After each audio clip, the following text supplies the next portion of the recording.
அஸ்ஸலாமு அலைக்கும். எல்லாத்துக்கும் வணக்கம். வாங்க, இன்றைக்கி நான் சட்னி அரைக்கிறதுக்கு இந்த சட்னி வந்து சூப்பராக இருக்கும். இட்லி கூட, தோசை கூட, சாப்பாட்டு கூட வச்சு சாப்பிட்லாம். பொங்கலுக்கு, பூரி எல்லாத்துக்கூடையும் வச்சு சாப்பிட்லாம். அவ்வளோ டேஸ்ட்டாக இருக்கும். ஒரு டிஃப்ரெண்ட்டாக இருக்கும். வாங்க, அதுக்கு தேவையான பொருட்கள் உங்கள் வீட்டில் உள்ள பொருளே போதும். இங்கே வருங்க, கொஞ்சம் உளுத்தம்பருப்பு எடுத்து வச்சுருக்கேன், கொஞ்சம் கடலப்பருப்பு, கொஞ்சோண்டு நிலக்கடலை, ஒரு சின்ன நெல்லிக்காய் அளவுக்கு புளி, ஒரு 5 வரமிளகாய் எடுத்து வச்சுருக்கேன், 3 பூண்டு பல், தேவைக்கேற்ற உப்பு, ஒரு பெரிய வெங்காயம், 2 தக்காளி. சின்ன வெங்காயம் கிடச்சின்னா இன்னும் சூப்பராக இருக்கும். சின்ன வெங்காயம் கிடைக்கல, அதனால் பெரிய வெங்காயம் போட்டு இந்த சட்னி. இதெல்லாம் இப்போ கொஞ்சம் எண்ணெய் விட்டு நான் வதக்கிட்டு வாங்க சட்னி அரைப்போம். வாங்க, தாளிக்கிறதுக்கு என்னென்ன தேவைன்னு இங்கே பாருங்கள். நான் கொஞ்சம் தேங்காய் எண்ணெய் எடுத்துருக்குறேன்.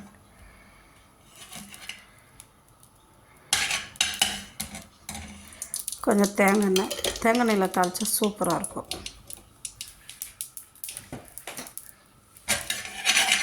அது வதக்கிறதுக்கு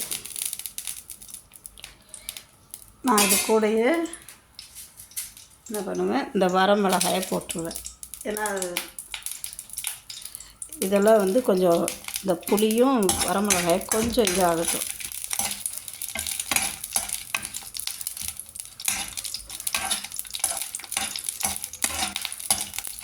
ஒரு கையில் வீடியோ எடுக்கிறோம், ஒரு கையில் இது பண்ணிகிட்ருக்கேன். இந்த புளியும் இந்த இதுவும் வந்து கொஞ்சம் இதாகட்டும். அப்புறம் இது கூட பாருங்க, கடலை போடுறோம்.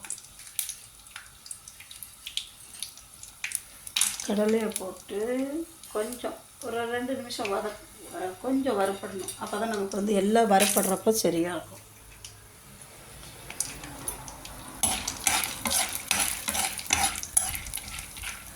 இந்த சட்னி நல்லா இப்படி வதக்கி அரைச்சோமா அவ்வளோ சூப்பராக இருக்கும். அப்புறம் இது இப்போ கடலப்பருப்பு பாருங்க,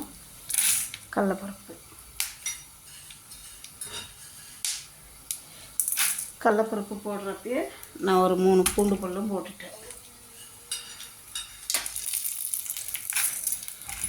இதுக்கு கடலப்பருப்பு நிறையா இருக்கணும், அப்போ தான் அந்த சட்னி வந்து சூப்பராக இருக்கும்.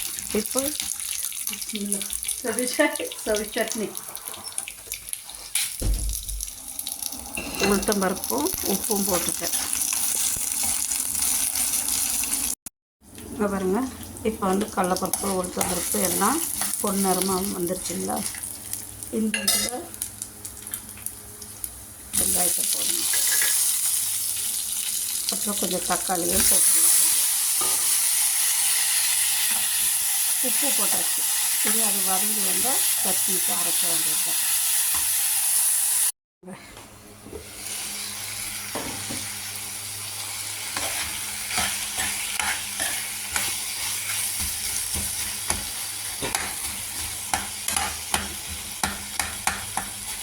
இந்த சட்னி அவ்வளோ சூப்பராக இருக்கும். இட்லி தோசை கூட பூரி கூட வச்சு சாப்பிட்டா செம்மையாக இருக்கும்.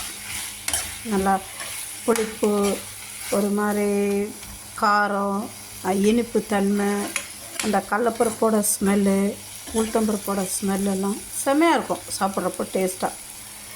இப்போ வெளியில் இப்போ எங்கேயாவது போகிறதா இருந்தால் 2 நாள் 3 நாளைக்கு வேணுன்றது சட்னி அரைச்சி கொண்டு போயிடலாம், ஒன்றும் ஆகாது. அப்படியே இருக்கும். நம்ம புளி போடுறோம்ல, அதனால் ஒன்றுமே ஆகாது.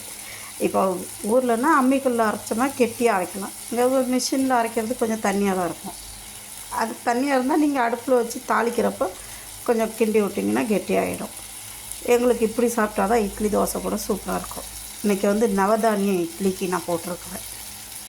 இங்கே பாருங்கள், தாளிக்கிறதுக்கு நான் கொஞ்சம் தேங்காய் எண்ணெய் விட்டு வரமிளகாய் போட்டு கடுகு உளுத்தம்பருப்பு எல்லாம் போட்டு தாளிக்கிறேன்.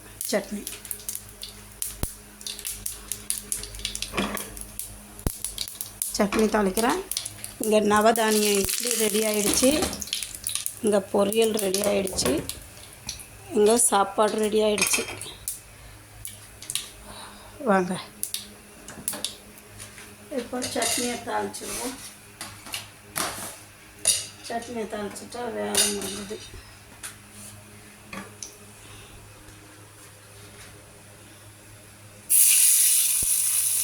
சட்னி தாளிச்சாச்சு.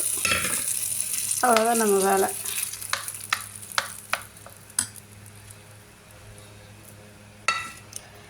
வாங்க இனி நவரத்தின இட்லியை பாருங்களேன் எப்படி இருக்குன்ட்டு.